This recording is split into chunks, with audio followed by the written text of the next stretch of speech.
નમસ્કાર. શું તમને પણ એવું લાગે છે કે તમારા શરીરની અંદર કોઈ ઊર્જા નથી? તમે હંમેશા થાકેલા રહો છો, પાચન તંત્ર સારી રીતે કામ નથી કરતું, તમારા ચહેરા પર ગ્લો નથી? તો આજકાલ મોટા ભાગના લોકોની આ સમસ્યા છે. તો આ સમસ્યા થવા પાછળનું કારણ શું છે? તો કારણ એ છે કે તમારા શરીરની અંદર ઝેરી તત્વો જમા થઈ રહ્યા છે. આ ઝેરી તત્વો જમા થવાના કારણે આ બધા પ્રકારની સમસ્યા થતી હોય છે. એટલે જો તમે તમારા શરીરને તંદુરસ્ત રાખવા માંગો છો, પૂરા દિવસ તમારું શરીર એનર્જેટિક રહે એવું તમે ઈચ્છો છો, તો પહેલાં તમારે તમારા શરીરને અંદરથી ડિટોક્સ કરવું પડશે. શરીરની ગંદકીને બહાર કાઢવી પડશે. મિત્રો, શું તમને ખબર છે? ફક્ત 2 વસ્તુ ખાઈને તમે તમારા શરીરની માથાથી લઈને પગ સુધીની બધી બીમારીઓને દૂર કરી શકો છો. હંમેશા હેલ્ધી રહી શકો છો. શરીરને અંદરથી ક્લીન ડિટોક્સ કરી શકો છો. સાંભળવામાં એકદમ સરળ લાગે છે ને? પણ આ વાત બિલકુલ સાચી છે. આજે હું તમને એવી 2 ચમત્કારિક વસ્તુઓ વિશે જણાવવા જઈ રહી છું. જો તમે આ બંને વસ્તુને પોતાના રૂટીનમાં એડ કરી લેશો, તો તમારી તંદુરસ્તી જ નહીં, તમે તમારા શરીરની યુવાની અને ઉર્જાને પણ સારી બનાવી શકો છો. નમસ્કાર, સ્વાગત છે તમારું તમારી પ્રિય ચેનલની અંદર. આજે હું તમને જે 2 વસ્તુઓ જણાવવા જઈ રહી છું, એ કદાચ હમણાં જ તમારા રસોડાની અંદર અવેલેબલ પણ હશે. અને આ વસ્તુનું નામ છે કિશમિશ અને વરિયાળી. હવે પ્રશ્ન એ થાય છે કે કઈ રીતે આ બંને વસ્તુ આપણા શરીર માટે ફાયદાકારક છે, અને આ બંને વસ્તુને લેવાનો સાચો સમય કયો છે, એને કેટલી માત્રામાં લેવી જોઈએ, અને એને લેતા સમયે તમારે કઈ કઈ સાવધાનીઓ રાખવી જોઈએ. આ બધું હું તમને ખૂબ જ સરળ ભાષામાં સમજાવીશ, એટલે વિડીયોને અંત સુધી જરૂર જુઓ. અને જો વિડીયો સારો લાગે તો લાઈક કરવાનું બિલકુલ ભૂલતા નહીં, અને ચેનલ પર નવા છો તો ચેનલને હમણાં જ સબસ્ક્રાઈબ કરી લો.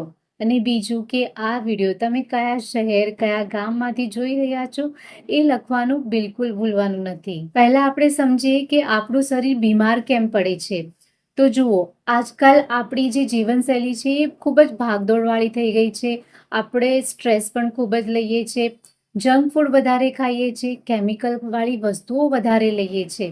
તો આ બધા વસ્તુના લીધે આપણા શરીરના 3 દોષો બગડે છે: વાત, પિત્ત અને કફ. આ ત્રણેય દોષો જ્યારે અસંતુલિત થાય છે, ત્યારે શરીરની અંદર રોગોનું આગમન થવાનું ચાલુ થઈ જાય છે. જો તમે સ્વસ્થ રહેવા માંગો છો, બધી બીમારીઓથી દૂર રહેવા માંગો છો, તો તમારે 2 વસ્તુ કરવી ખૂબ જ જરૂરી છે. પહેલું કે તમારા શરીરની અંદર જે પણ ઝેરી પદાર્થો જમા થઈ રહ્યા છે, એને તમારે રેગ્યુલર ઇન્ટરવલ પર બહાર કાઢતા રહેવું જોઈએ. અને બીજું, શરીરની અંદરના 3 દોષો વાત, પિત્ત અને કફ, આ ત્રણેય દોષોને હંમેશા સંતુલિત રાખવાનો તમારે પ્રયાસ કરવો જોઈએ. જો તમે આ બંને વસ્તુ કરી લો છો, તો તમારી બીમાર થવાની શક્યતા ખૂબ જ ઓછી થઈ જાય છે. તમે લાંબા સમય સુધી એકદમ સ્વસ્થ અને ઉર્જાવાન રહી શકો છો. સમજો, જ્યારે આપણે 40 વર્ષની ઉંમરને પાર કરીએ છીએ, ત્યારે આપણા હાડકાં ધીમે ધીમે કમજોર થતા જાય છે. પાચન ક્રિયા પણ કમજોર થતી જાય છે. શરીરની અંદર બ્લડ સર્ક્યુલેશન સારી રીતે નથી થતું. નસો બ્લોકેજ થવાની સમસ્યા થઈ શકે છે. ચહેરા પર કોઈ ગ્લો નથી રહેતો.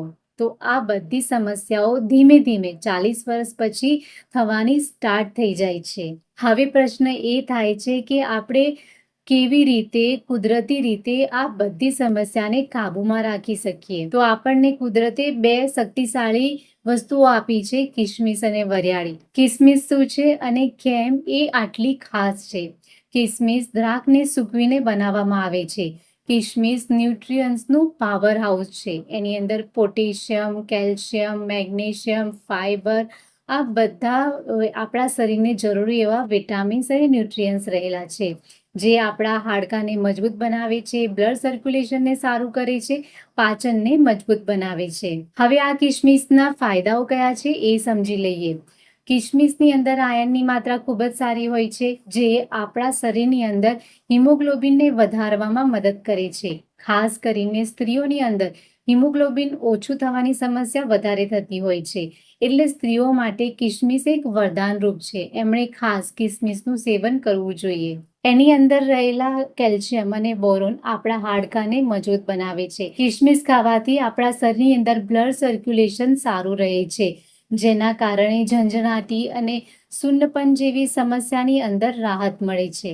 કિશમિશ આપણા શરીરની અંદર બ્લડ સર્ક્યુલેશનને સારું બનાવી રાખવામાં મદદ કરે છે, જેના કારણે ભવિષ્યમાં નસોનું બ્લોકેજ થવાની જે સંભાવના છે એ ખૂબ જ ઓછી થઈ જાય છે.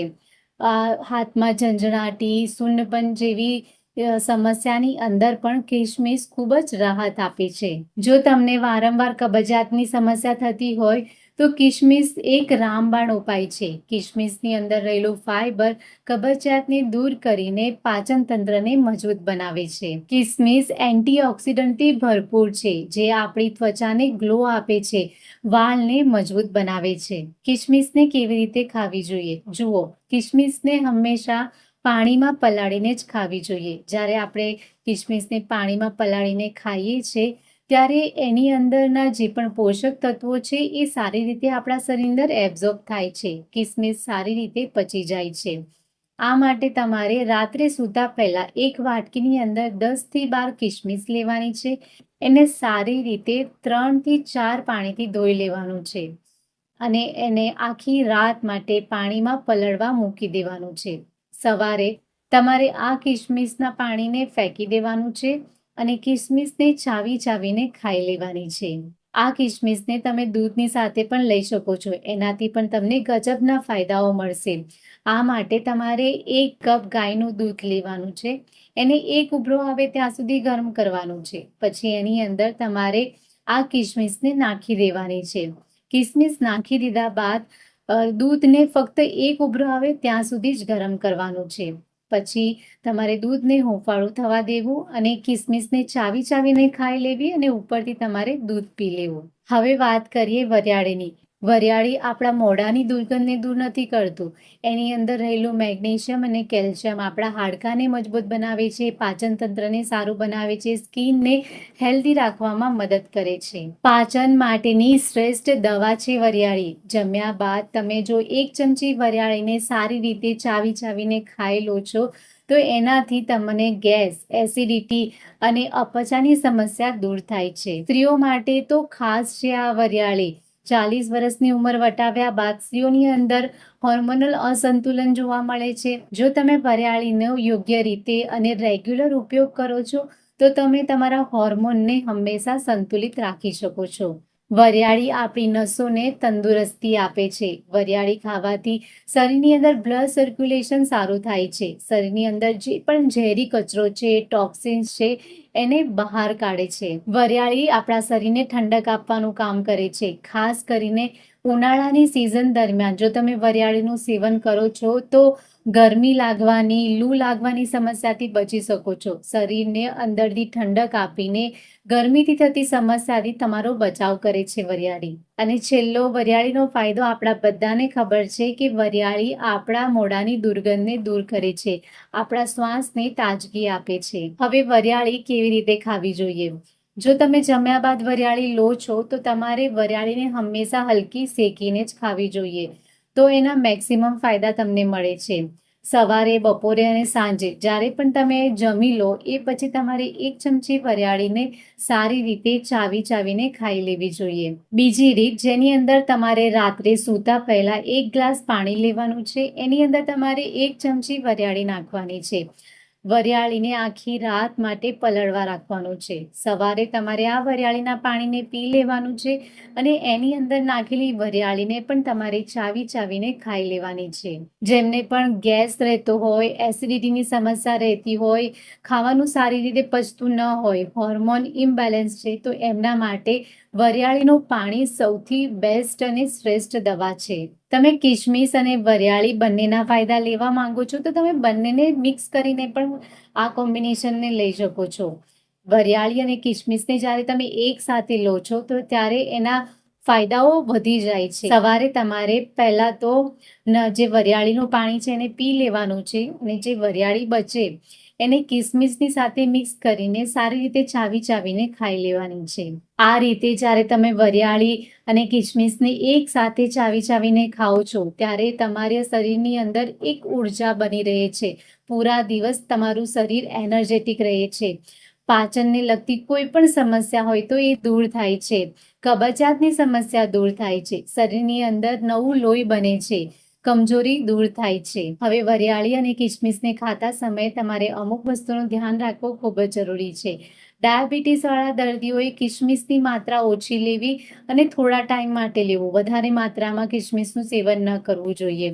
વરિયાળી પણ વધારે માત્રામાં ન લેવી જોઈએ, કારણ કે એ શરીરની અંદર ઠંડક આપે છે અને તમને કમજોરી પણ આવી શકે છે. એટલે આ બંને વસ્તુનું યોગ્ય માત્રામાં જ સેવન કરવું જોઈએ. તો મિત્રો, તમને ખબર પડી ગઈ ને કે કેવી રીતે વરિયાળી અને કિસમિસ આપણા શરીરની અંદર માથાથી પગ સુધીની બીમારીઓમાં આપણને કેટલા બધા લાભ આપે છે. તો તમે ક્યારથી આ બંને વસ્તુને પોતાના રૂટીનમાં લેવાનું શરૂ કરો છો, કમેન્ટ બોક્સમાં જરૂર જણાવજો. જો તમને માહિતી ઉપયોગી લાગી હોય તો વિડીયોને લાઈક કરજો. ફ્રેન્ડ્સ અને ફેમિલી મેમ્બર સાથે શેર જરૂર કરજો. ફરી મળીશું આવી જ નવી અને ઉપયોગી માહિતી સાથે. ત્યાં સુધી હંમેશા સ્વસ્થ રહો, તંદુરસ્ત રહો.